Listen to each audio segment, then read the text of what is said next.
How do you make the most out of youth?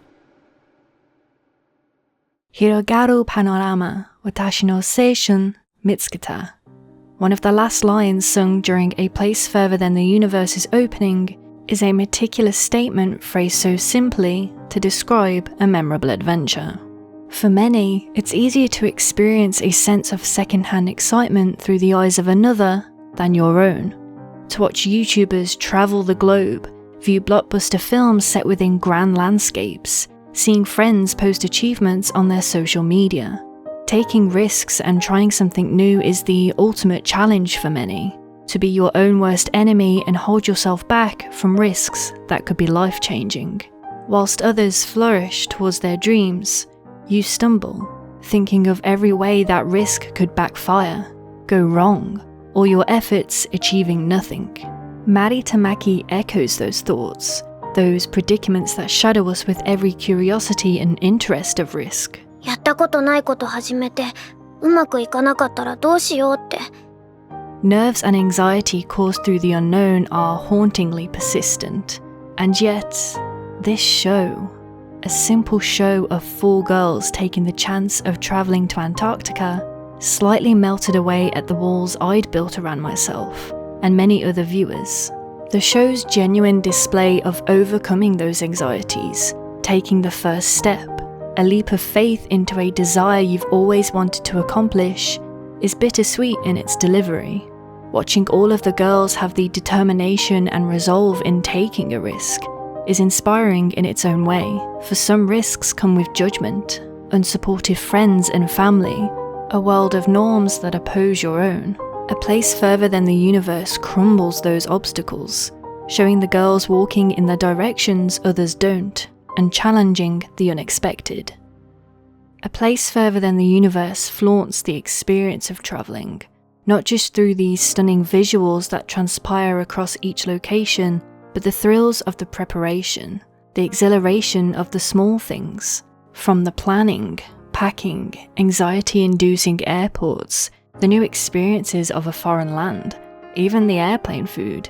The excitement of travel is just another stepping stone, as the sense of adventure and adrenaline emerges the moment you leave home, finding the brave motivation and running towards that risk you were so reluctant to take. The show travels across many locations, Tatebayashi, Tokyo, Australia and Antarctica being the most prevalent.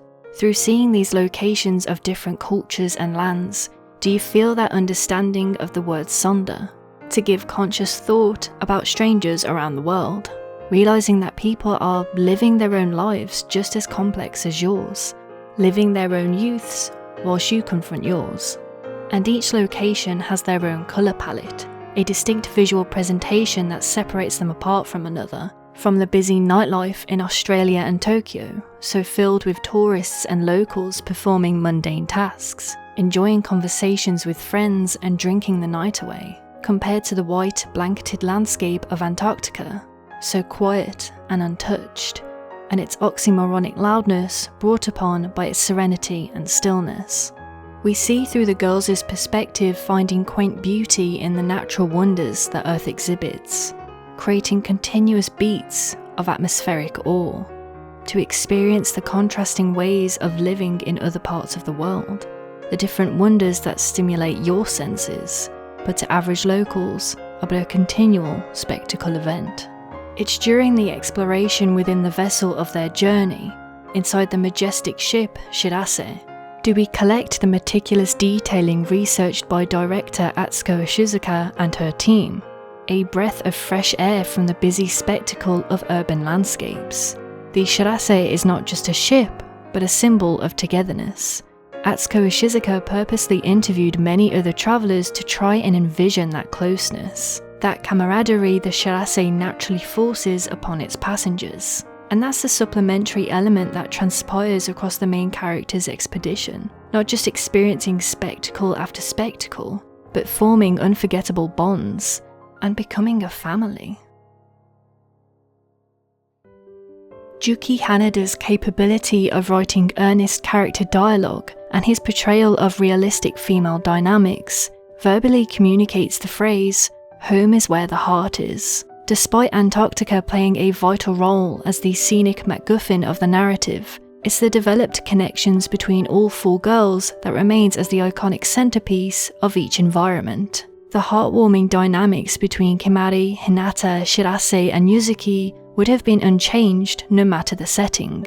Their goofiness, their youthful spirit of interest, exploration and intrigue are what sets this story apart from so many others. You revel in their new experiences, whether you're a younger viewer who now feels inspired to travel too, or an older viewer who reminisces in memories not too dissimilar to their experiences. Such carefree scenes depict those authentic scenarios between friends that define youth. The girls holding back laughter at Kimari's embarrassing tan, finding joy in the snow, the unexplained laughter caused by absolutely nothing whilst camping. They're small scenes scattered into each episode, but are moments of warmth that contrast such cold surroundings.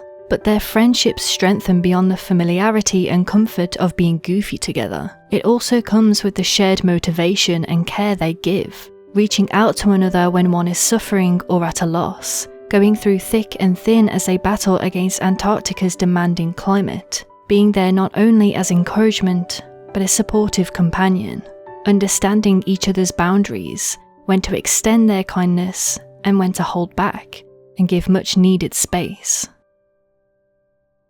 Youth as a concept has separate meanings across the globe, but for the great majority, it's those adolescent years between childhood and adulthood. Subsequent to today's climate, there's an unprecedented demand to have your life sorted early, to have a life plan ready by your late teens, thus leading those youthful experiences you desire to feel unreachable as time progresses. This feeling towards being cheated of youth, feeling like you've achieved nothing, is becoming more frequent within people in their early to late 20s. But I think this show serves as a perfect reminder that youth is what you make of it, no matter the age. This show wasn't just demonstrating romanticized admiration of experiencing youth through the girls, but the adults in the crew too. For them, it's revisiting their youth, reminiscing the older, happy memories, and celebrating the joy of creating even more.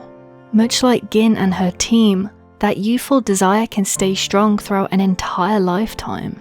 There's no rule to say you can't experience the world after a certain age. No rules that depict whether you've wasted your time if you've yet to experience it all. The usual expectations that come with youth may have been delayed, but you have an entire lifetime to do these things. It's just waiting for the opportunity that hurts. Risking everything to obtain that opportunity was dominant through most of Shirase's childhood. After her mother's disappearance, Antarctica was a place to be disdainfully loathed, and yet it was Antarctica that drove Shirase's curiosity to the forefront, wanting to know what was so special about the ice-covered continent that entranced her mother ardently, and so lit the flame towards Shirase's own adventure, putting in immense effort, labour and resolve to experience the same exhilaration and youth her mother did, saving again and again to get a taste of experiencing the world left bare in its purest natural form.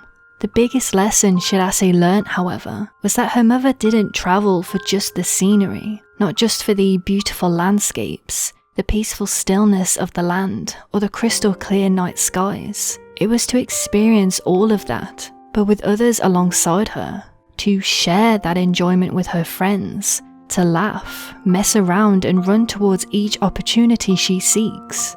And running is what the girls do best, a repetitive visual metaphor within the series, running towards their goals, towards the euphoria of impulsiveness, towards the risks they want to tackle, towards the romance of youth. As always, thank you for watching. Since my last video, I've somehow managed to reach over 10,000 subscribers, which is absolutely incredible and is really not something I could have achieved without your support. In many ways, this channel is my risk, so I really appreciate you guys for sticking around, and I can't thank you enough.